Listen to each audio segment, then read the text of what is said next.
Marie Curie Nobel पुरस्कार जीतने वाली पहली महिला थी। वो रेडियोधर्मिता के साथ अपने काम के लिए प्रसिद्ध थी और यह वो काम था जो अंततः उसके जीवन को समाप्त कर देगा। वो 7 नवंबर 1867 को वार्सो, पोलैंड में मारिया स्कोलोडव्स्का के रूप में पैदा हुई थी।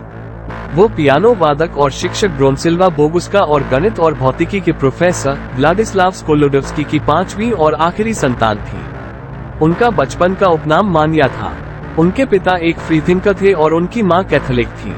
उसके परिवार ने शिक्षा को महत्व दिया और इसलिए उसने अपनी शिक्षा जल्दी शुरू की। उसके पास एक उल्लेखनीय स्मृति थी। जब वो 16 वर्ष की थी तब उसने माध्यमिक विद्यालय से स्नातक की उपाधि प्राप्त की, अपने काम के लिए स्वर्ण पदक प्राप्त किया। दुर्भाग्य से उसके पिता ने कुछ खराब निवेश किए और उसे अपनी शिक्षा जारी रखने को स्थगित करते हुए एक शिक्षक के रूप में कम उम्र में काम पर जाना पड़ा। 18 साल की उम्र में वो शासन बन गई और अपनी बहन ब्रोनिया को स्कूल के माध्यम से इस समझौते के साथ रखा कि ब्रोनिया एहसान वापस करेगी, और उसने किया। 1891 में 24 साल की उम्र में स्कोलोडव्स्का सोरबोन में गणित, भौतिकी और रसायन विज्ञान का अध्ययन करने के लिए पेरिस गए।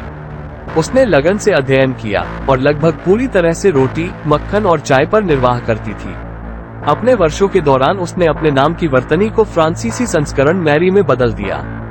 वो पेरिस में पिरे क्यूरी से मिली जब वो वहाँ पढ़ रही थी और उन्होंने जल्द ही एक नागरिक समारोह में शादी कर ली। मैरी ने 20 साल की उम्र में कैथोलिक चर्च छोड़ दिया था और पिरे भी किसी धर्म के सदस्य नहीं थे। मैरी और पिरे क्यूरी ने खुद को रेडियोधर्मिता के अध्ययन के लिए समर्पित किया और रेडियम और पोलोनियम के साथ काम करने वाले पहले लोगों में से थे। यह मैरी क्यूरी थी जिन्होंने रेडियोधर्मिता शब्द गढ़ा था और उन्होंने अपने गृह देश पोलैंड के नाम पर पोलोनियम का नाम रखा। पिरे मुख्य रूप से रेडियम और पोलोनियम के भौतिक गुणों से संबंधित थे, जबकि मैरी ने रेडियम को उसकी शुद्ध अवस्था में अलग करने का काम किया। वो और पिरे के छात्रों में से एक, मिस्टर डेबियन ने इसे पूरा किया और मैरी ने अपने निष्कर्षों के आधार पर 1903 में डॉक्टरेट की उपाधि प्राप्त की। इसके अलावा 1903 में क्यूरीज ने फ्रांसीसी भौतिक विज्ञानी एंटोनी हेनरी बेकेरेल के साथ अपने काम के लिए नोबेल पुरस्कार जीता, जिन्होंने पहली बार प्राकृतिक रेडियोधर्मिता की खोज की थी। मैरी और पिरे क्यूरी की 2 बेटियां थीं।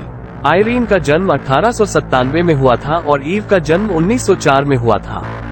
उनके बचपन के दौरान मैरी सेवरिस, फ्रांस में लड़कियों के लिए नॉर्मल सुपीरियर स्कूल में भौतिकी की प्रशिक्षक थी। 1904 में वो पिरे की प्रयोगशाला में मुख्य सहायक बनी। 1906 में पिरे क्यूरी, जिनका स्वास्थ्य रेडियोधर्मिता के साथ काम करने के कारण विफल होने लगा था, एक कार से टकरा गए और मारे गए। ये परिवार के लिए एक गहरी त्रासदी थी, लेकिन इसने मैरी के अपने काम को जारी रखने के संकल्प को मजबूत किया। 13 मई को उन्हें पिरे के पद को भरने के लिए नियुक्त किया गया और सोरबोन में पहली महिला प्रोफेसर बनी। 1911 में मैरी क्यूरी ने रेडियम को अलग करने और उसके रासायनिक गुणों की जांच करने की उपलब्धि के लिए नोबेल पुरस्कार जीता। वो 2 नोबेल पुरस्कार पाने वाली पहली व्यक्ति थी। 1914 में उन्होंने पेरिस में रेडियम संस्थान की सह स्थापना की और वो इसकी पहली निदेशक थी।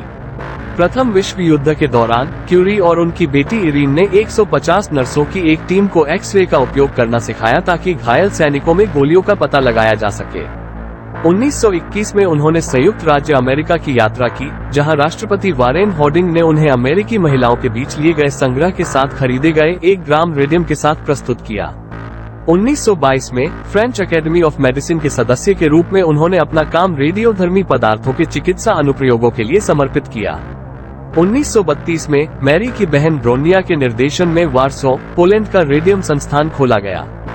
मैरी क्यूरी की 67 वर्ष की आयु में 1934 में ल्यूकेमिया से मृत्यु हो गई, जो विकिरण के उच्च स्तर के संपर्क में रहने के कारण हुई थी।